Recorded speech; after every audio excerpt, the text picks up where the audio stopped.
আজ সকালে ঘুম থেকে উঠেই দেখলাম বাইরে প্রচুর বৃষ্টি হচ্ছে। গত কয়েকদিনের তীব্র গরমের পর আজকে বৃষ্টি দেখে মনে হলো এটাই বোধহয় খিচুড়ি খাবার পারফেক্ট টাইম। তো আমি চলে গেলাম খিচুড়ি রান্না করতে।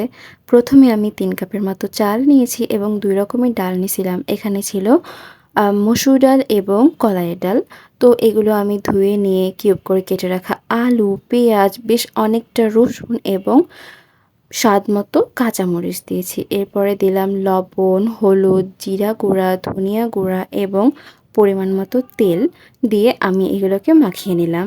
তো মাখানোর পরে আমার মনে হলো যে হলুদটা একটু কম দেওয়া হইছে। তাই আমি পরে আরেকটু হলুদ দিয়ে এটাকে ভালোমতো মিক্স করে নিলাম এবং আমি এখানে প্রায় ২ লিটারের মতো মানে ২ লিটারের থেকে একটু কম পানি দিয়েছিলাম। তো এটাকে আমি রাইস কুকারে বসিয়ে দিলাম খিচুড়িটা হতে। তো এবারে খিচুড়িটা বসিয়ে দিয়ে আমি গেলাম মাংস রান্না করতে। তো আমি দেশি মুরগির মাংস ভিজিয়ে রেখেছিলাম যেহেতু এটা ফ্রিজে ছিল।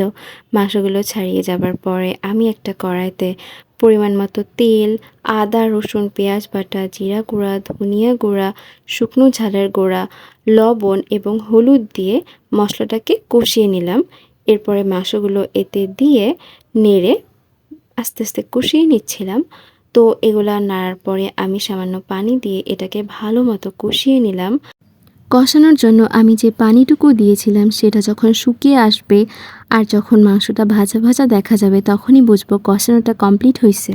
তো এখন আমি মাংসের ঝোলের জন্য পানি দিয়ে ঢাকা দিয়ে রাখবো এবং পছন্দ অনুযায়ী থিকনেস রেখে চুলাটা নিভিয়ে দিব। তো আমার রান্না এখানেই কমপ্লিট। এই তো তারপর আমি খিচুড়ি, মাংস সামান্য ঘিয়ের সাথে খেয়ে নিলাম এবং সত্যি বলতে এটা দারুণ হয়েছিল। তো আজকের ভিডিওটা কেমন লাগলো জানাবেন। বাই।